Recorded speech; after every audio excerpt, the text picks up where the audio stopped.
I'm joined now by Pennsylvania U.S. Senator Dave McCormick. Senator, thanks for spending some time with us today. Good afternoon. We have a lot to get to. We want to start with a developing story in Pennsylvania involving cuts to disaster aid. The Trump administration has discussed overhauling FEMA, putting more of a financial responsibility on states and local communities. Maryland was just denied federal assistance for flood damage that came during the same storm that flooded parts of Somerset County. FEMA confirming to us today that cuts to FEMA are impacting programs, specifically the hazard mitigation plan. Do you share the concerns of some of the local leaders we spoke with who say they don't have funding in their budgets to adequately respond to natural disasters? Well, there's a couple different buckets of funding for FEMA. There's the BRIC program, and I do share concerns about cuts to that. I've expressed those in a letter and conversations with the director of FEMA, so I'm hoping those are going to be reconsidered. The other programs you mentioned, I believe, are under consideration. In fact, Kristi Noem said the other day that those programs aren't being cut, but they're being evaluated. She's the Secretary of the Department of Homeland Security, where FEMA reports. So we'll monitor this carefully. We need to make sure the Commonwealth has the support it needs in both preparing for and responding to disasters, and this is an area that I'll keep a close eye on. Is it, like you mentioned, you're going to be keeping an eye on programs that support communities here in the Commonwealth. What fine line do you draw when it comes to overhauling FEMA, specific changes that you would want to keep or maybe get rid of? Well, we need to overhaul everything in the government. I mean, the government has become bureaucratic. Under the Biden administration, we added 400,000 new people to the federal payroll, almost a 20% increase. So I think it's completely appropriate. It's what President Trump campaigned on, that we're going to scrutinize every program, including disaster relief, including foreign assistance. So I think that's what the American people expect, and that's our responsibility to do and do well.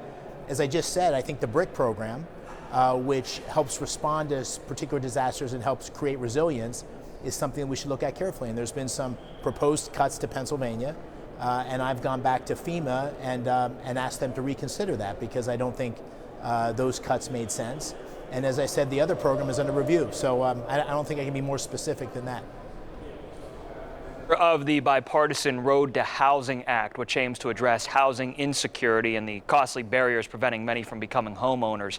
Tell us more about this proposal and why you think it will help residents here in the Commonwealth. Well, this is a big deal. This was voted out of committee yesterday, the Road to Housing Act. It's a huge piece of legislation. It's the first piece of housing legislation in more than a decade. And it essentially addresses the fundamental problem, which is for many Americans, owning a house or even renting a home it's out of reach. The cost of housing in Pennsylvania has gone up by double digits, 11% last year. And everybody agrees on both sides of the aisle that this is mostly a supply problem. We can't build enough housing. We don't have enough housing refurbished. Communities are struggling with regulations that makes it very difficult to build.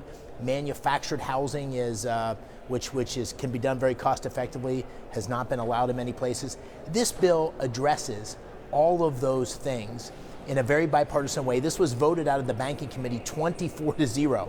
All the Republicans and all the Democrats supported it. And I think this is an area we can come together as Pennsylvanians and as Americans. I had a number of provisions that I had proposed in that act. There were a couple in particular. One that required interagency coordination between the Housing Department. Secretary Turner was just in Pennsylvania last Friday. He and I toured a number of places in Pittsburgh. And the Veterans Affairs Department. One of my particular concerns in Pennsylvania is veterans being on the streets, veterans being unhoused. And so this has a particular focus on making sure veterans are addressed in thoughtful ways in this housing legislation, including their veterans benefits not being accounted against them in their consideration for affordable housing. Speaking of your visit to Pittsburgh, the inaugural Pennsylvania Energy and Innovation Summit that you helped organize there, more than $90 billion in investments were announced for projects across the Commonwealth. Now that we're 2 weeks removed from that summit, what are some of your biggest takeaways from that event and the discussions you had? Well, I did organize it, and I think it's a unique moment in Pennsylvania history, really in the country. This was the first time that we had energy leaders, the CEOs of the biggest companies, investment leaders, and also the leaders of these big technology companies coming together with the president and his cabinet His cabinet was there in Pittsburgh, labor leaders, and bipartisan. Governor Shapiro came as my guest. And the focus on this was the recognition that we're in this huge battle globally for energy dominance and for AI leadership.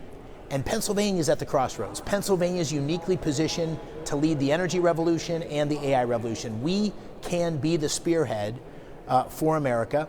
And this summit was meant to pull all the right people together in the room to begin to make progress towards that. And so 3 things came out of it. First, $92 billion of commitments in data centers, in energy infrastructure, in energy distribution, in energy transmission, a commitment by Westinghouse to begin construction over the next few years of 10 new nuclear reactors. This was huge, unprecedented in Pennsylvania's history. The second thing that happened is we had about 150 media outlets there. CNBC, Fox, Bloomberg, all essentially broadcasting Pennsylvania's story, Pennsylvania's unique position to the world, to other countries and companies across Pennsylvania and across the country. And the third thing, which I think was most compelling to the president, I was very grateful for the president coming, and I think this was very supportive of his energy dominance plan and also his AI leadership plan. But these announcements alone are going to create tens of thousands of jobs across Pennsylvania. So this is Pennsylvania's future. We need to grab it. It depends on what we do, but I think the summit was a great step forward. One of the projects announced at the summit is the $15 billion investment to repurpose the former Homer City coal plant into a natural gas-powered data center. Any specific details you can share about that project and what kind of impact that our region specifically can expect from it? That's an amazing project. It was something that President Trump had talked about during the campaign. It's now the investors and the investment is there. They're in the process of picking a hyperscaler for whom they'll support the data centers. This is going to create thousands of jobs. So this is a perfect, and by the way, it's the transition to natural gas, and probably goes without saying, but Pennsylvania has the 4th largest natural gas reserves in the world. We have a huge nuclear installed base. So one of the reasons we're so attractive for a project like Homer City is that we have this energy position that's unique in the world. We're the 2nd largest energy producer in America. And so this Homer City is a fabulous step forward. It will be one of the biggest plants, biggest types of projects like this in the country.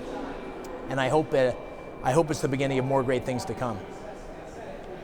Senator, the Jeffrey Epstein files will undoubtedly be discussed when you and your colleagues are back in session. It's been nearly 4 years since Ghislaine Maxwell was convicted on sex trafficking charges. Yet to this day, no one on the receiving end of that trafficking is facing charges. Do you find that to be an acceptable effort from the DOJ? Well, listen, I start with the following. I agree with what the president said, which is we should go through the process and try to get all the information out there that we can. I think transparency is the best way to get this behind us.